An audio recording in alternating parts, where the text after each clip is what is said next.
Hey everyone! If you're enjoying the coverage of the Pro Play Tour online series, just remember, you can play in one yourself. Every Thursday you can enter our free weekly 64-player tournament with invites to the entire Top Cut. Every Saturday is our weekend championship, where you can enter a YCS-type event with 100% payout and even a cash payout option. The more players, the bigger the prizes. Can't commit time to play in our one-day events? We also host multiple 8-man pods daily, ready to fire on demand on your own schedule. All these events award invites to our free invite-only Players Championship, May 9th through 10th, with prizes supplied by our sponsors. For more information, visit ppgeventmanagement.com and come play with the pros. Okay. What is up, guys? We are live with round number 4. We have Mr. Jarrett Zimmerman, first ever, by the way, Pro Play Tour champion, actually, in Atlantic City, I believe. That was our first ever Pro Play Tour. Walked away with a big wad of cash on his way home, so he was probably a happy guy. Versus Poey. This is table number 1, guys. So we're seeing invoked something or other. It's got invoked. I mean, it's most likely Eldlitch. That seems to be the only deck with invoked that runs the Magician Souls package inside of it. Because I believe it is Eldlitch. Little bit of shout out to my boy Jarrett. Is actually a teammate of mine for Wolfpack Gaming. So super pumped that I get to commentate over his match. But it does look like Jarrett did open up or draw into the cursed Eldlands. It's not looking good for Poey, that's for sure. Yeah, with an Astro Deck committed, not really stopping much other than Invocation. He's gonna be able to resolve that Eldland and then pop it with Magician Souls to really kind of up his advantage right here. And then he's gonna be 2 cards ahead with Triggers and Graveyard most likely. It's definitely looking good for Jarrett, that's for sure. Like, we know Jarrett's a good player. We know that he knows what he's doing. He is going to go ahead and get Golden Land forever, so he is going to set up the counter trap.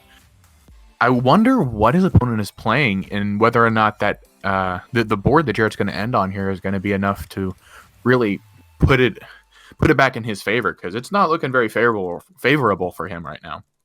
I would be excited if he's actually playing Striker. To see Striker this high at round 4 is really interesting. Undefeated. He does have the Tridari sleeve, so that's not a guarantee, but it's usually pretty interesting.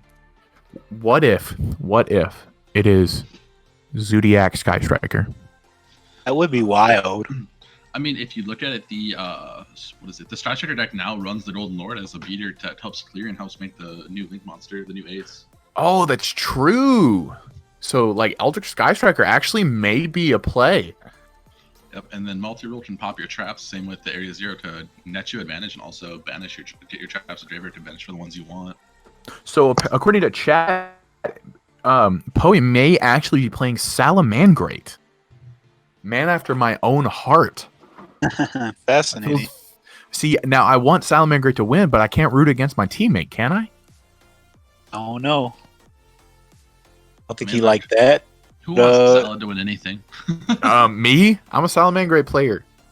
I feel like Salad though, like, you know, we like have seen a very decline in players playing it in this meta lately. It's not that it's not strong, it's just that these other decks are kind of power creeping it almost. Wow. Ooh, So he immediately scoops Jarrett, taking game 1 very decisively.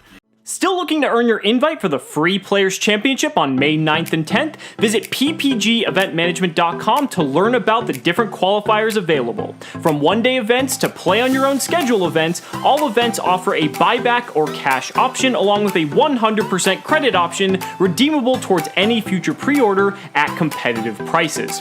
Grinding and getting paid to play Yu-Gi-Oh! Has never been easier. Play with the most professional worldwide tournament series today and join the online community. Come join us on Discord for assistance, info, and even discussions about future events.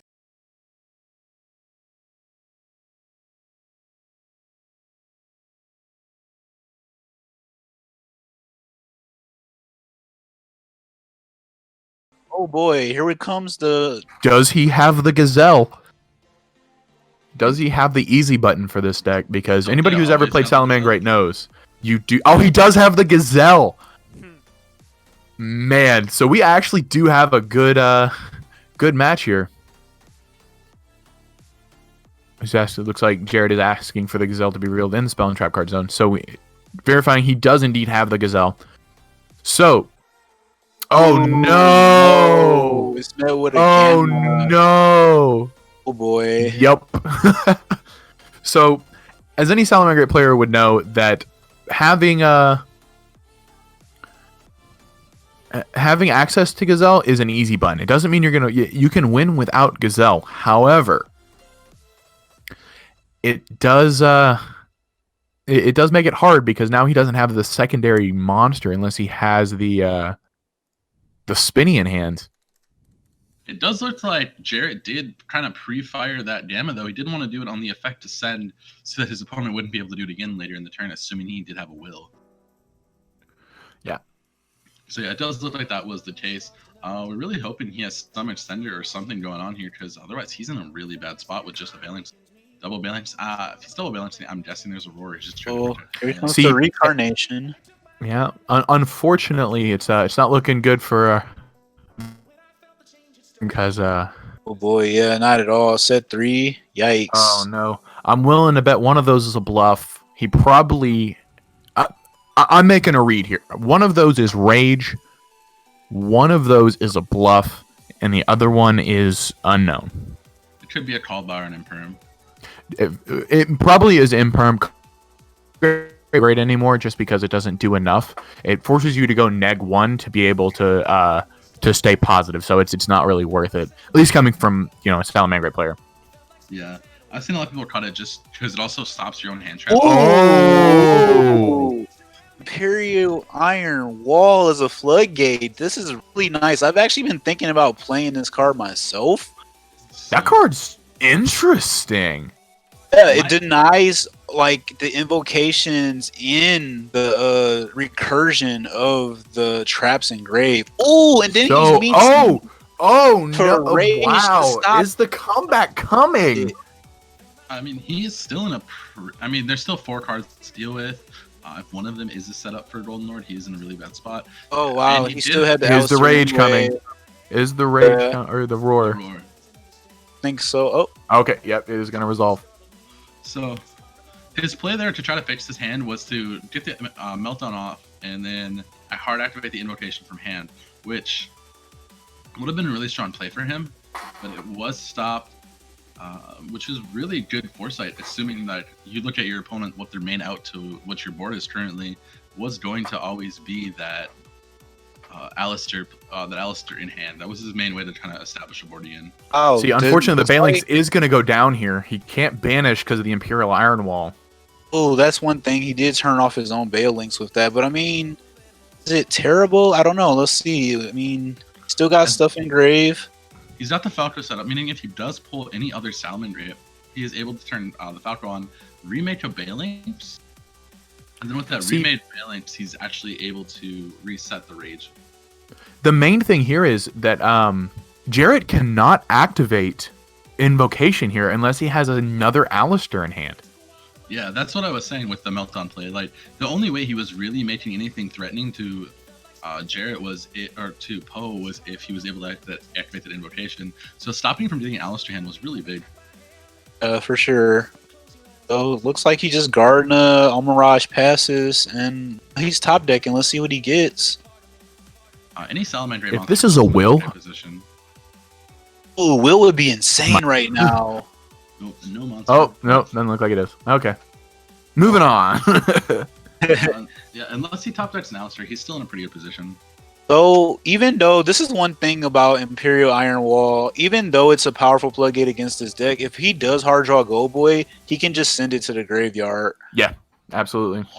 And then the invocation's live, and he's in a really bad predicament if that does happen. See, but here's the thing about Salamangreat, though. All they need is one card to be able to get back into any game, and there it is. Oh, that's a card. That's what the Ash comes down. Ash. Oh, no. Oh, man. Well, never mind. Wow. And as I said, if that is a call by the grave, it's super dead right now. This is very interesting. It's like he's almost there. DW is almost there, but like not quite, because he just can't seem to make a play, follow up on this Imperial Iron Wall.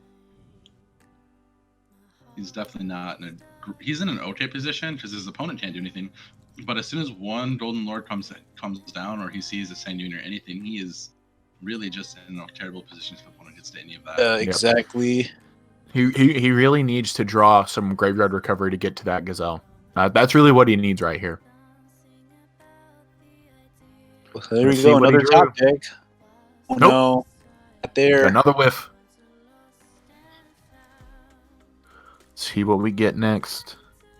It looks like right now it's just going to be Secure Garden. A beatdown has done a total of 3,000 damage in this match. Are you poking away? Sometimes it's all it takes. I remember the Nats last year. It was hilarious. I had the floodgate of anti-spell fragrance against a pendulum player, but he dankoed me and literally just kept eating. He would danko to death. And here it goes. Golden Boy comes out. Oh, this isn't looking good now. It looks like Poe is going to be playing from the back foot even more so now than he was in the first place.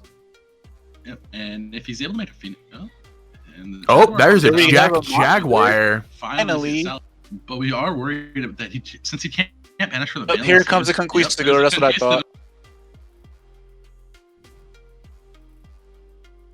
Ooh, if he has a man, Cyclone's dead. Actually, never mind. Yeah, he can't Cyclone because of Imperial Iron while preventing all banishing of any sorts. But yeah, he's gonna just hard pop the Jack here to deny him eBay links or any sorts of link plays. And he actually dies, I believe, if he does not make a play at all.